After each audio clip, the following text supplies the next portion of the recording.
guys. There we go. Oh, hi guys. Welcome to WRME Live on this cold, but not as cold as it was, wintry day. I am Christine Threat, Office Manager for Wycott Realtors Main Edge, and this is Erin Burns, tech-savvy person, realtorness, who's also helping with our coordinating our CE classes, because I'm not getting to it like it needs to be, and I'm grateful for any help I can get. I don't know about you guys. I'm ready for spring. I'm ready to have running water. I want a hot beach. I just want running water. It can stay snowy, but I want to be able to do dishes and wash clothes and not have to boil snow to flush a toilet. It won't be long, though. It won't be long before everything is okay and back to semi-normal, at least as far as weather is concerned. Although this has been a good avenue for testing your cleverness.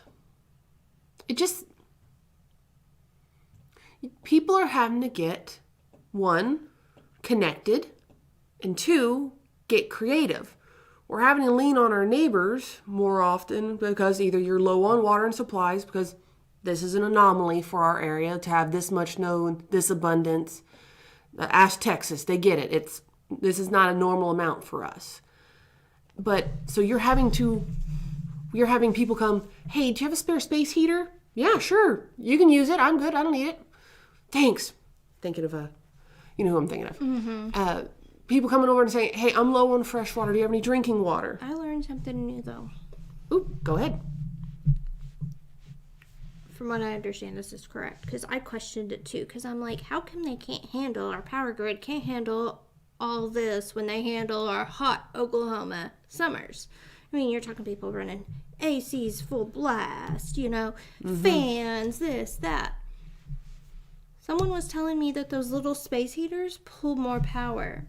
So with everybody running those, that was putting the additional strain. So if they would have just been running their regular heat and air system, it would have been fine. But people having to run those additional heaters was what was helping strain. And now that also includes people doing it on a logical scale. We're not nitpicking people that are like, it's too cold. No, we're talking about people that are like, this bathroom always freezes. I need to have a space heater in it or I'm going to lose my pipes. Right. And I don't want to deal with busted pipes in the winter. I don't want to have to pay for all those repairs because I don't have the money.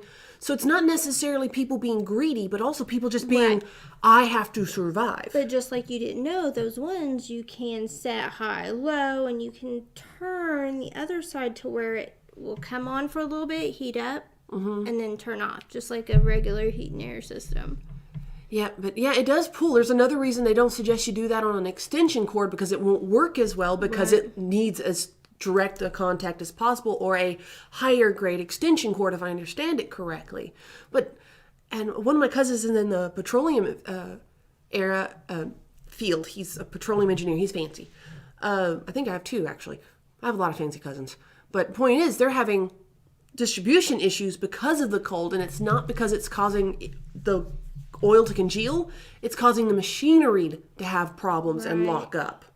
And so that is also an additional factor. Probably not as much as the space heater as far as why they're talking about level 2, level 1, level 3, level emergency on energy flow. Because those space heaters, they're tough biscuits. I know here at the office we have one that if you don't have it just right in a certain office, it will trip the breaker because it pulls so much power that even having one other thing on it, that fireplace in the conference room, you cannot have my desktop computer and it on at the same time. You can charge a phone and you can work that fireplace, but you cannot have a computer or it will boom, the breaker. It's just how much it's pulling, trying to produce straight heat.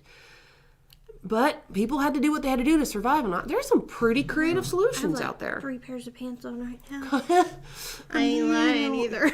I don't have no doubt of this. If I'm cold, I know you're very cold. I'm always cold. So that was me all week at the house, layered up under 4 blankets with the hoodie on. Working on my laptop. I know, and we had heat, but we kept it at our normal.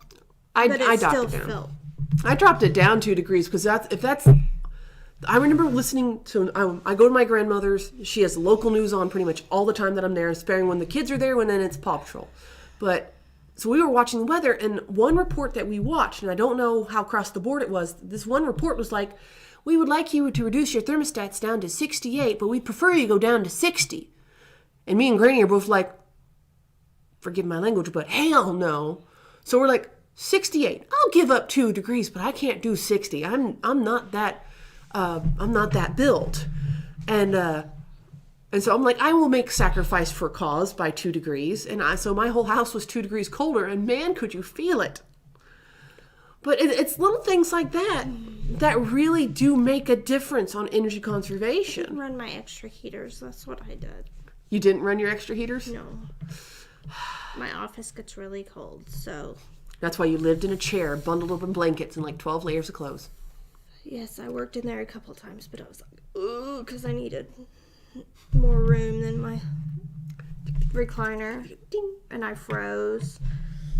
It was bad. Ding. Those extra little heaters help in a cold office. But it has kind of showed people's weather preparedness. Some people did not have 2 grandmothers from the Great Depression that made sure to beat it into my head certain precautions going forward. Make sure you have access to fresh water. Make sure you have a cook pot for boiling snow. Make sure you have provisions going into the fall. 6 months provisions is what Grandma Irene would be adamant about. And so it's interesting, all the little things that a lot of people are having to relearn. Mm-hmm. And obviously just making a run on Walmart isn't the best avenue all the time. No, and you got to remember, people think it's funny, but you lose power at a certain point. You can throw your stuff outside in a laundry basket, backyard or wherever. Mm-hmm. Keep it cold.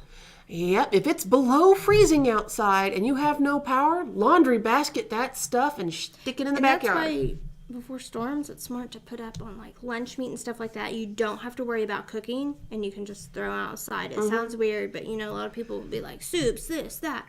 Well, that's great if you have a fireplace and or a gas pots stove and top, pans yeah, or whatever to cook it, because you can't just use any pot over a fire. Yeah, true. Just FYI. Learning. And but most people don't have that, so they're stuck with this food they can't eat, and may or may not be able to get out to the grocery store. Mm-hmm. The also thing is check on your neighbors. I saw a post the other day. I actually was direct messaging a 70-year-old caregiver just up and left him. He was a diabetic, so I know they got some hot meal to him and everything like that, but check on things, because you just never know what's going on with your neighbor, especially if they're elderly, single parent, younger. Maybe they've never dealt with something like this on their own. And you don't have to be super invasive. You don't have to go door to door and go, how can I help you? You can just be like, hey, I've got a tractor. Mind if I just scrape your driveway real quick, make it a little bit easier to get in and out? Or, hey, I made way too much soup because that's how I cook. I know this person is single and elderly. Maybe I can just drop by and say, hey, had some extra and I figured I'd just drop it off. You find out your neighbor doesn't have water. Take him some water. Whatever it can do to help out. Check on them and hope and build that relationship, because it's good to have. It's just something that's lost in our digital age, that community effect, for lack of better wording. So it's hard to explain or put a pin on. I live on a street where half the people there are related to me, and they are still not super close to me in the sense of that. And if something did occur, I know I could lean on them, but only because I have a long-standing, established relationship with these people, that if I had to, I can go, Cousin Billy, I really can't get out of my driveway. Is there any way you could help? Right. Or Uncle Reefer, long list of random relatives, and a good percentage of them, as long as they were actually available, will be like, yeah, I have a tractor. I can help. I'll be up there. It might be after I get off work. Perfect. Fine. Any help is appreciated. And but then there's being a little bit too invasive, which we've gleaned over. Like, you don't just go and pester into their lives. But there is observation. Like if you notice no lights turn on, but you see them moving around, you saw them check the mail, but you never saw a light come on, maybe you need to go by and say, hey, just want to see if you had electricity. Oh, you don't? Hey, could you, do you have a way to heat your house? Okay, do you need a lift to a cousin's house, to a family member's house so you can stay where it's warm? Or have you been, and kind of use exterior signs as a way to be like, how can I help them in small ways, even if it's just a lift to a friend's house, or just having them over for dinner, or bringing them warm food or bottles of water. Little things, long way. And we're just preaching to the choir here. We know you all know this, but sometimes it's good to have that refresher. It's real easy to forget that it's more than just us at times. On another note, if you aren't able to work and money's going to be tight, Oh, yes. call your mortgage company if you're going to be late and let them know. Or if you need to work out a way to make up this late payment, spread it out or whatever you need to do so you don't get behind. That's important. And that goes with utilities too. Now, I'm not saying they're going to just forgive it. I don't know what your person's going to do, what your utility company's going to do. But most utility companies, and a good handful, if not a good percentage of lenders, will have means and methods to find a happy middle. Okay, we won't put the late fee on this payment, we'll do it next month. That gives you one more month to save up for the difference. Okay, we'll forgive half of it. We'll waive the late fee. Number of different options out there that if you don't ask, they're not going to tell you about, because they've got to survive too. But remember, that'll depend on your history with them also. Yep. So If you miss a payment, if you're late every month, they may not have the ability to grace anymore. And so, but then again, you don't know your options until you ask. So if you've only missed one payment in the last 12 months, you might have more options available to you compared to someone who's missed 8 out of the 12. And don't get upset with the person on the phone. They have rules and guidelines they have to go by.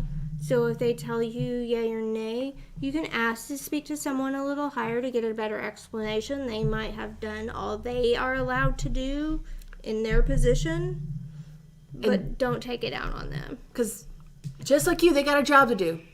And this might be just the job to get them by until COVID and the snowstorm and all this gets passed. They're just trying to make a living, just like you're trying to get electricity turned on to your house or figure out your utility bill. We're all human here, and don't get me wrong, some humans are really ginormous a-holes. But that doesn't mean you have to be one, especially when it's someone just doing their normal job saying, I'm sorry, I don't have the power to do that. You can go, can I speak with your supervisor, please? And then talk to someone with more power, more authority to possibly work loopholes that the lower level tech may not even know of. Right. And then if you're in the process of buying or selling and you're under contract, talk to your realtor and talk to them about your options. Talk to the title company, or have them talk to the title company, talk to your lender or whatever, because there will be stuff in place to help get this moving along. If you're in the inspection period, make sure to talk to them and get with your realtor to see about doing an extension of your inspection period so you don't run out of time. This put a lot of delays on the stuff, especially like that. A week in real estate can put you back a couple of weeks. So you need to contact your realtor. Your realtor needs to contact you. It needs to be a mutual communication. And talk to your lender. Talk to your lenders. And just be like, life happened. For instance, we have one house that needs notable repairs before it can pass appraisal. All those repairs were put on hold because most of them are exterior and can't really do much outside. And even if we did do it outside, it wouldn't be a good job because it's too cold. Well, now, and even if the snow melts, we got to wait for the temperature to get to a certain degree before some of those repairs can be done because it's temperature, What was it? Like you're not supposed to paint if it's under 55, something like that, or if the humidity's too high. And so you got to wait till the window's just right. So it can be done correctly rather than just slap it on and hope it works. So talk to your realtor, lender, title company, whatever process you're in, talk to them, figure out what you need to do and get that done. And don't stress. I know it can be stressful, Oh, gosh, yes. but we can't control stuff like this. Neither can your realtor. No one can control this. And now home inspectors and everything will be backed up.